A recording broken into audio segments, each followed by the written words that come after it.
the books I want to read until the year ends. Okay, so first on the list we have The Great Gatsby. I've read The Great Gatsby once. I read it last year in like November or October, and I didn't find it to be so thought-provoking. Like, it was the best novel in the world. I found it to be simple. I understood the symbolism within it. I saw like a bunch of things. It could have been like a really interesting story for me if I just liked it more. I don't know what to say. The movie was fabulous. I love that, but after I watched the movie, I was like, I'm missing something here. So I want to reread the book with a different perspective, a new outlook, and maybe I'll enjoy it more. Okay, so next we have The Picture of Dorian Gray.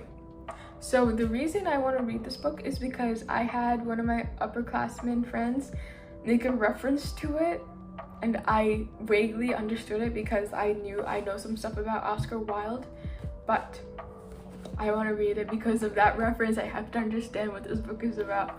But overall, I've always wanted to read it. It sounds mysterious. Look at the cover, it looks mysterious.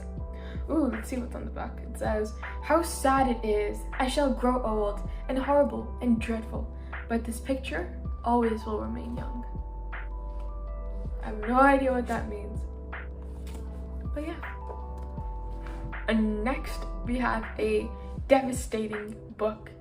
I am a sucker for realistic, traumatizing, sad novels. I don't know why, I just am. Especially the ones with like black and white covers of like a person just like dying inside. Amazing. So, A Little Life. First, look at this cover. It's absolutely heartbreaking. Seriously? Who would not want to read this? Who would not want to read this beautiful work? So the first thing you could guess is that there's going to be some sort of trauma. Let's read the back. Synopsis. A Little Life follows 4 college classmates, broke, adrift, and buoyed only by their friendship and ambition, as they move to New York in search of fame and fortune. While their relationships, which are tainted by addiction, success, and pride, deepen over the decades, the men are held together by their devotion to the brilliant, enigmatic Jude, a man scarred by an unspeakable childhood trauma. A hymn to brotherly bonds and a masterful depiction of love in the 21st century. Hanya Yanagada's stunning novel is about the families we are born into and those that we make for ourselves. If you don't want to read that book, what do you want to read? Next, actually, it's a series. Firstly, the reason I want to read it is because it has to do with India, and I'm Indian, and I haven't read many books on like Indian people like taking place in India with a bunch of cultural references. Like, I read some romance novels, but they're so cringe. This does not look cringe. This is serious. This is adult fiction. I am an adult. So I want to read them. My mom read them. She said they were good. I gave them to her first because I wasn't going to read them that quickly. So I'm so excited to read these. Look how pretty they are. Just holding them makes me feel like a queen or a Rani. Anyway. Guess what this is? Guess. I guess it's pretty obvious. It's Song of Achilles. I love Greek mythology. You can blame Percy Jackson. I'm a sucker for Greek mythology. I love Greek mythology. Rick Riordan, marry me. Just kidding, just kidding, just kidding, just kidding. That was a joke. But yeah, I love Greek mythology. And the Song of Achilles is a retelling of a myth. And that is why I want to read it. I have been putting it off for like a year. I've told all my friends I'm gonna read it. I haven't read it yet. And I feel like because so many people were asking me, when are you gonna read it? That's why I haven't read it yet. And next we have Pride and Prejudice. It's a classic. It's a wonderful novel. I just already know. How do I know? It's pretty. But yeah, I want to read it because I want to read it.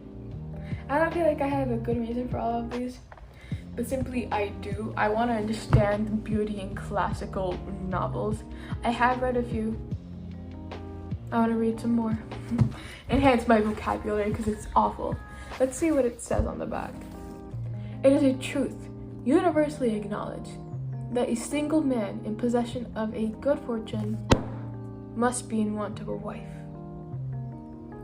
That right there, that already tells me is there's gonna be courtship, marriage, wealthy people, nobles, nobility, royalty, Britain. Next, we have a 1500s Shakespearean poetry collection. I don't know what you call these. A novel?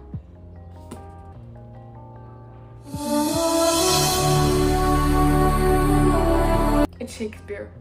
I mean, I feel like you can reference Shakespeare in books to Shakespeare. It's Shakespeare.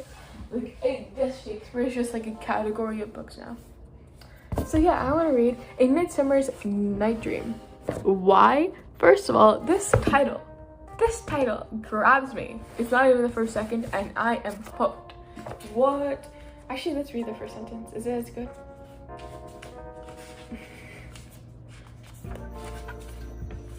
Oh my god, this is so confusing. Let's just read a random sentence.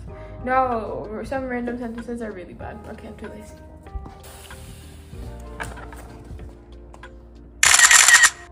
What was that, like a thumbnail thing? Okay. Yeah, those are all the books I want to read until before the year ends. I feel like the fact that I'm recording this is gonna persuade me not to read them, like subconsciously, but I really want to read them soon in the future, eventually, because I just do. Thanks for watching. I'm gonna be posting like a lot of more reading and studying content. I've like finally focused on like what I want my niche to be. So yeah, if you're interested in that, please consider subscribing. My name is Shivanshi, by the way. Bye.